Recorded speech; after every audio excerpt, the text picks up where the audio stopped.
All right. Thanks for tuning in to Substation 66.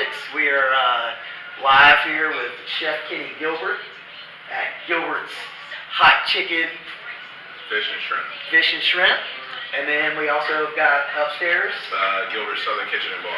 Gilbert's Southern Kitchen and Bar. That's what I'm talking about.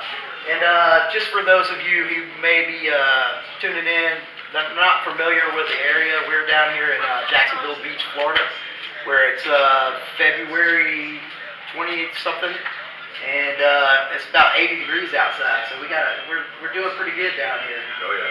So anyway, we're here with Chef Gilbert, and we're gonna get Chef Kenny to tell us a little bit more about himself, just a little brief history of who you are and where you come from and how you ended up in Jacksonville. Oh gosh. Well, my mom is from St. Augustine, so that's where my roots tie to the area. But I started my career with the Ritz-Carlton in the island back in 1992. I was an apprentice right out of culinary school out of Pittsburgh, and I worked my way up and became a fine dining chef. I was running the grill room for many years. Their fine dining 4-star restaurant. I basically traveled abroad from Naples, Florida, Telluride, Colorado, Barbados, Miami, Naples, like I said, and I ended up back in this area because my wife decided that we wanted to open up some restaurants, and that's kind of like the Reader's Digest version of it.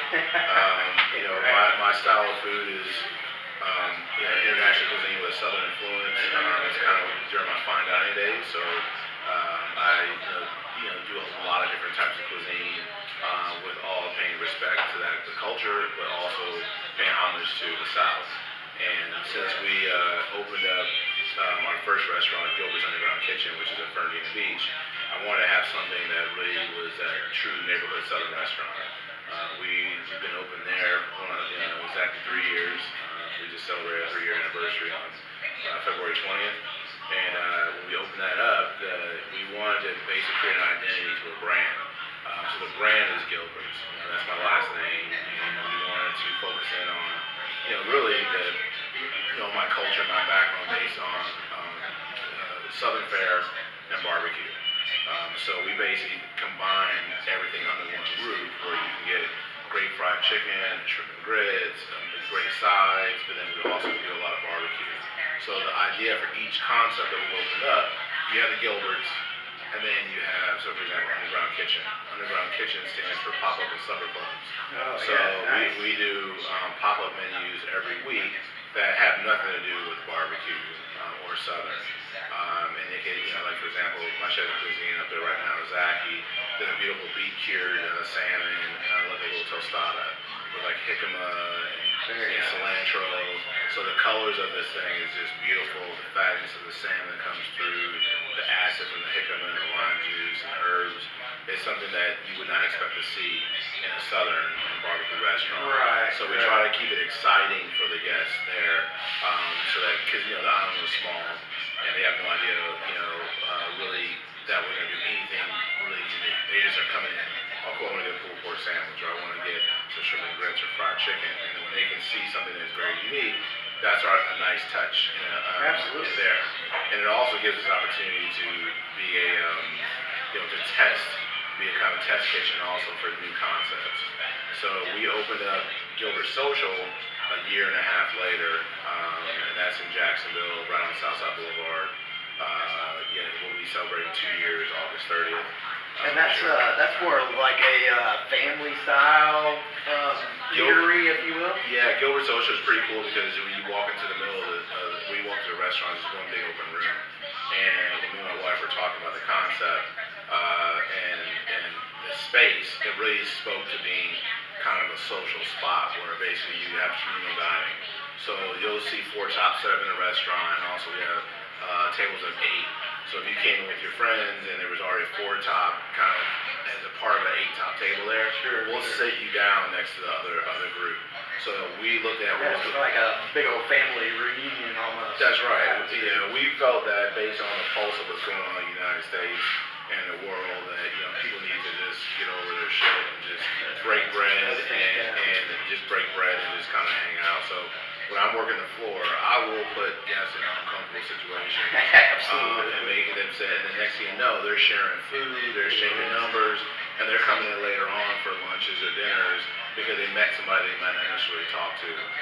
So it makes it really exciting. So we specialize there in meat and threes, where you get your protein, choose your sides, Cool. and you also can get your meats by the pound as well. Like whereas Underground Kitchen, our core menu is almost like a southern steakhouse, where you can get like your jewel or brisket, and then you get your sides by a cut pound of pork.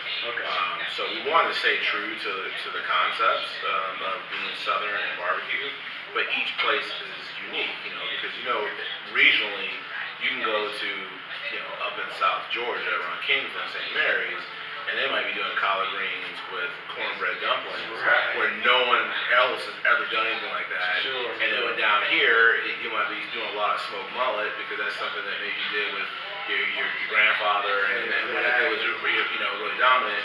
And then and we know that like here at the beach with hot chicken, fish, and shrimp, we wanted to evolve based on our fried chicken and shrimp and fish concept, and offering hot versions of it, dishes. Similar to a Nashville hot, but I created my own Vernon and Beach hot chicken. But our sides here are all vegetarian. So we wanted to have, again, something unique that basically links to the Southern culture, and something that's missing here at the beach. Yeah, I agree, 100%. Let me ask you a little bit about your personal life. How is it that you've been doing this for so long and still remain so passionate, and with your family? Do you have any children? I do. I have a daughter that's almost 25. My son is right at 10. Will be 11 this year. My stepson is 23. My stepdaughter is 20, just turned 22. And we have grandkids. We have 3 grandkids. So yeah. Amazing. Yeah. So to answer your question, honestly, I've been cooking. I've been scrambling eggs since I was like 3 years old with my mom. She basically saw something in me and was just nurtured it. Saw me banging on pots and old milk cartons that she would rinse out, and like, here, go play with that. And my dad showed me how to cook on on a Weber smoker when I was 7 years old. And I love the idea of cooking for somebody and then putting it in front of them and then taking a bite and then lighting up and loving it, and then talking to their friends about it and say, oh my God, you have to try this. And for me, that's what keeps me going.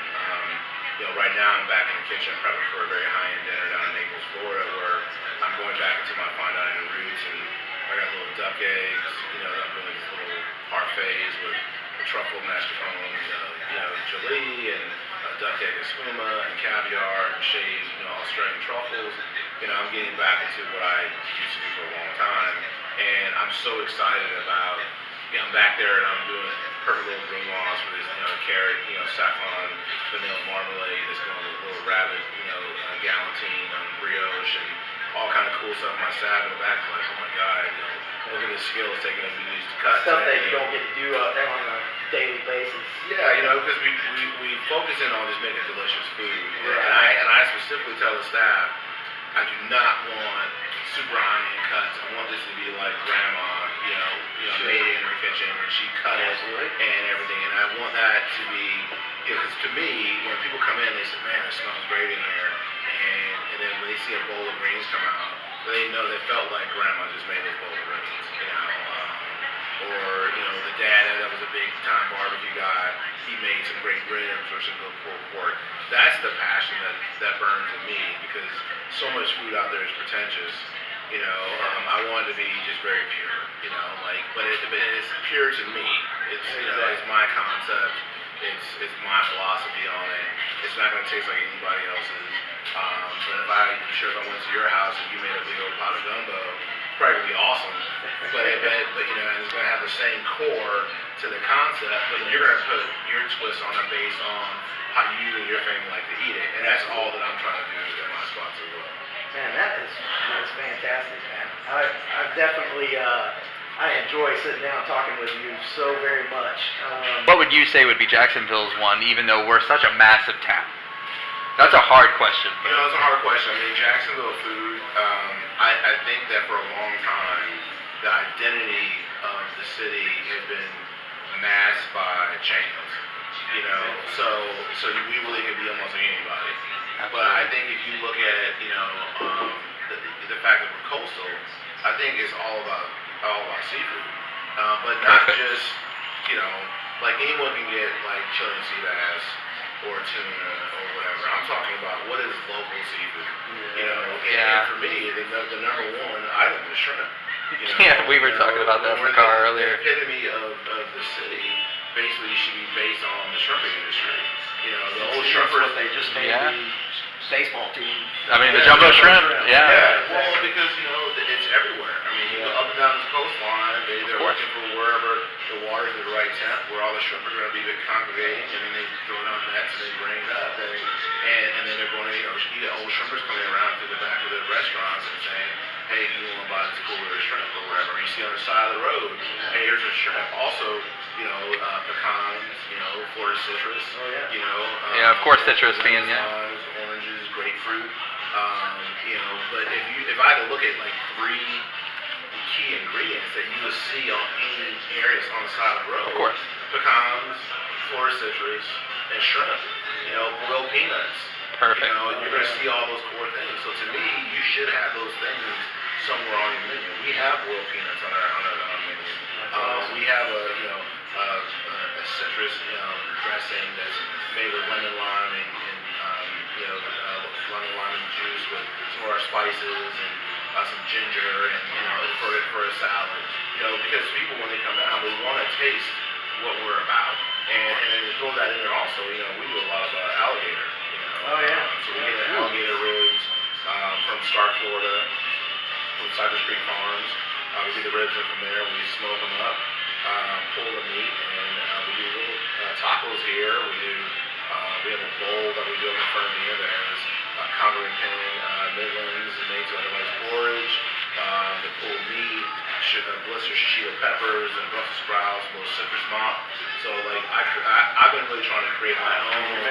I know, right? Now I'm hungry too. I've been really trying to make my own identity of barbecue for this area as well, because a lot of people will say, like, you know, the guys at Mojo's, you know, they have their idea, they're building their own empire, and they're saying, okay, we're representing this region with a barbecue and doing a great job with it. Well, and I have all the respect for those guys, and that's awesome. But for me, I want to be able to say, well, no, my barbecue is my barbecue. Yeah. You know, when Can't get that anywhere else. When you hear the name Gilbert, you're gonna think of your food. Of my food. Yeah. You know, when you walk into Gilbert Social, for example, and they're like, oh my God, like we're looking for, you know, my pulled pork, or my smoked turkey drums, or my jerk chicken drums, or That's mine. Is that yours? I don't know where the hell it's at. I thought she had it, but I thought it was. I thought Alex had it on her. But yeah, no, I you know, we have a Florida citrus bomb, and people say, oh, is that like East Carolina? I said, well, you can say it's like East Carolina, and maybe there's basically some respect to understanding a vinegar-based barbecue sauce. I said, but I wanted one that was signature to Florida. It's lemon, lime, orange juice, it's garlic, it's shallots, it's crushed up pepper flake, it's orange marmalade, and you puree it all up, and it's just very, very clean. What you'd expect out of getting a nice if you hear citrus mom and apple cider vinegar, of course, but the balance is it's like 50% juices, 50% vinegar, and everything else kind of comes together to make. So when you get for me, when I do my pork, I do a jerk seasoning on it, on my butts. I smoke them with pecan and oak. We then pull all that bark off and mix it all together, re-season with more of the seasoning. And when you eat it by itself, it's delicious on its own. But you put that citrus mop on there, or a little mustard barbecue sauce, it's amazing. Yeah, that truly gives it that Floridian flair to it as well. Yeah. So that's which I think is important. Yeah, no doubt, especially being right here on the beach. Well, Kenny, man, I appreciate you, dude. This has been great. I look forward to eating a bunch of your good food, bro. Yeah, thank you. Yep. Cool.